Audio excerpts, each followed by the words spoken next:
When I used to hear the term cat people, I would usually think of this. Or this.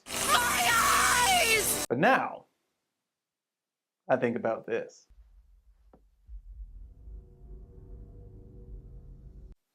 I think I'm gonna like this movie. One of my all-time favorite horror films is John Carpenter's The Thing, a 1982 loose remake of a horror classic from RKO Studio. Kidding me? Cat People, on the other hand, is a 1982 loose remake of a horror classic from RKO Studio.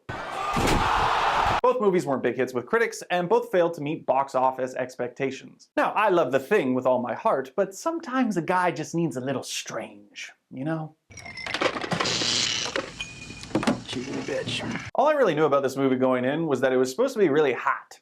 Like really, really hot. And as if to confirm that, look who did the music. I loves me some David Bowie. Can't wait to see what kind of sultry lyrics old Ziggy Stardust came up with.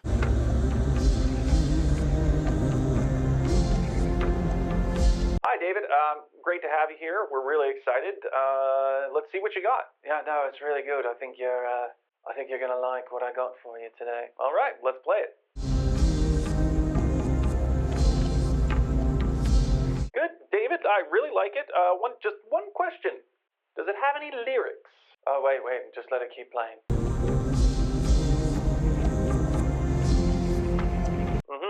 Oh, okay, I can hear them now. Now, it turns out there are actual lyrics. We just don't get to hear any of them until the end credits when they play over this kind of hilarious still shot. Is it just me or does it look like Master Splinter? The setup to our plot is a young woman named Irina is traveling to New Orleans to meet with her long-lost brother Paul. Nothing says New Orleans like Malcolm McDowell. Good old Emperor Caligula. Though, hopefully in this film he doesn't try and bang his sister. Typecasting is so sad. I used to fantasize about you when I was in the orphanage. Oh, no, don't say that. At this point, how long until she gets stuck in the washing machine? After an awkward dinner, we follow a prostitute who's on her way to meet a client, but instead runs into a Black Panther. Sadly, she is not down with the cause, so after locking the animal in the room, it is quickly captured and sent to the zoo. My favorite part of this scene is whoever, assumedly the director, decided that as the woman fell down the stairs, once she hits the bottom, that her bra should pop open like a prank can of peanuts. Ladies, that's how your bras work, right? The next day, Paul is missing, so Irina sets out to enjoy New Orleans on her own. Now, unlike the prostitute, Irina is really into Wakanda, and she finds herself drawn to the zoo's newest addition, even after hours. She's caught trespassing by one of the zoologists, Oliver, but because she's hot, she gets treated to a complimentary dinner and a job offering. You know, instead of a police report. Oh, I don't eat meat. Didn't you have chicken gumbo last night? Whatever. Never let a little thing like continuity get in the way of a good line. I really enjoy the zoo setting of this film. All the cages in the background, they provide a really interesting backdrop for a lot of the scenes. And while they are small, apparently they're not the actual cages used for the zoo in real life. Though I didn't know that when I was watching the movie, so it could be a little distracting. The cheetah's been a bit of a problem. Let me out! It's been acting really weird. I don't know quite what to do. Hey, you dickhead, let me out! Back in the plot, Irina lets her coworker know that she's a virgin, as you do, and Ed Begley Jr. gets his arm ripped off by the captured panther. Meow.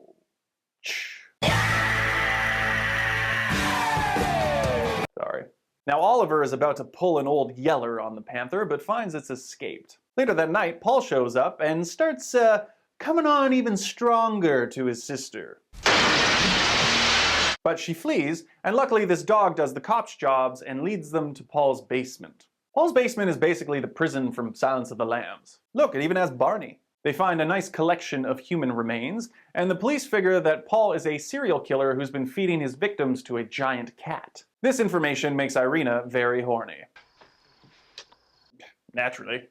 But in her defense, how could you not be turned on with smooth lines like this? Look at that boat.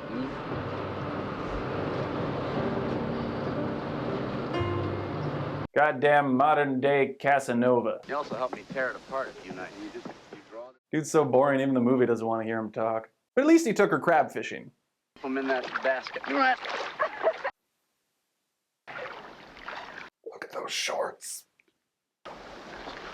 I would go fishing with her and not even care if I caught crabs. Yeah, that's alligators who are gonna eat us. Alligators. Yeah? There's only one way to keep them away. You know what that is? You have to make love.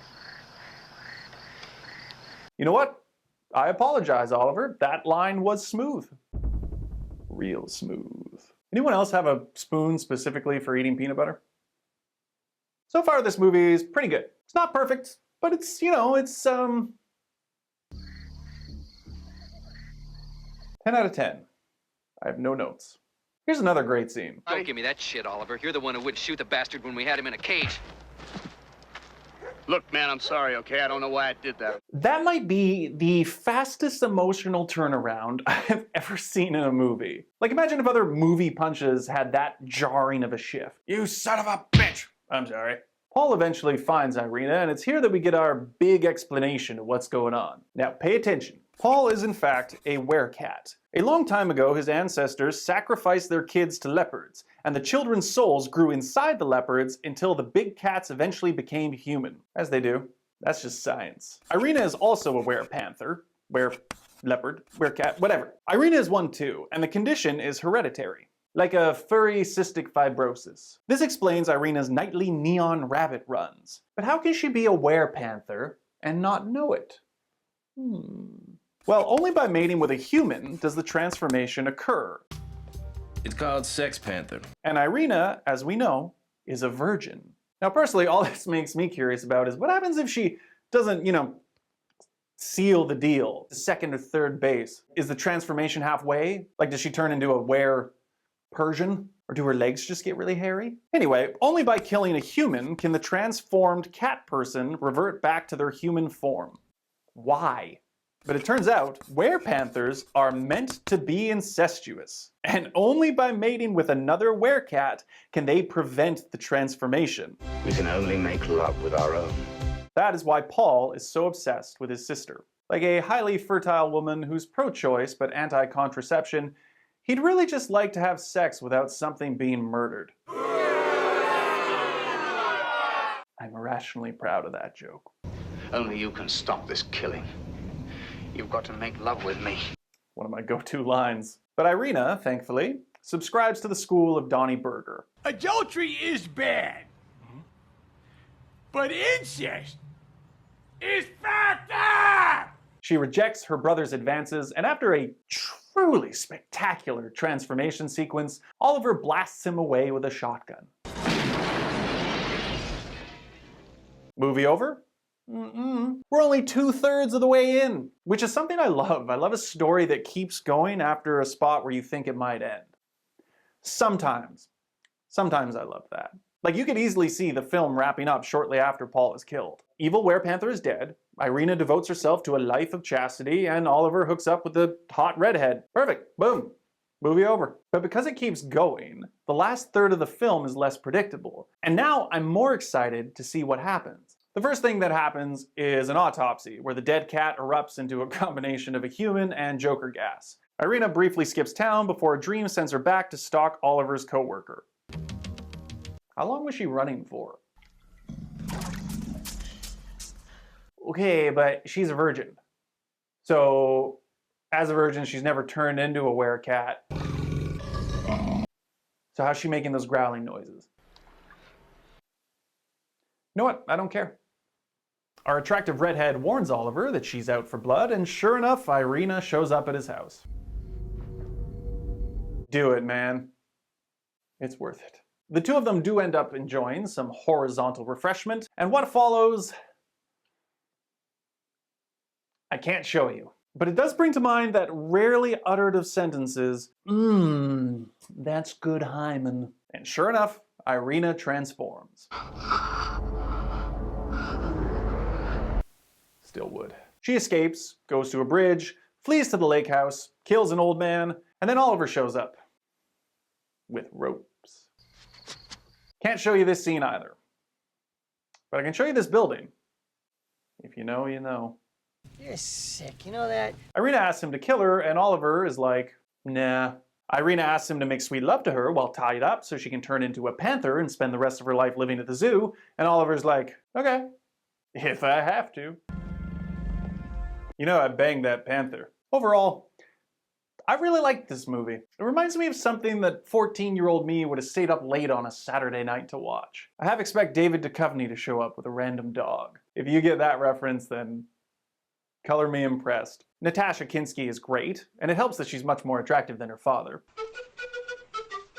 Malcolm McDowell is fantastic, which is no surprise really, but still any role where he gets to be evil is just a grand old time. The special effects are, for the most part, convincing, and the story, while not scary, it is very dark and twisted and hot. And that's all I want out of an erotic horror. Horror! Most importantly, the film teaches us an important lesson. Incest is good, because none of this would have happened if Irina had just fucked her brother. What? Now, if you'll excuse me, this movie has inspired me to go to New Orleans, find some of those smoking hot, short-haired babes.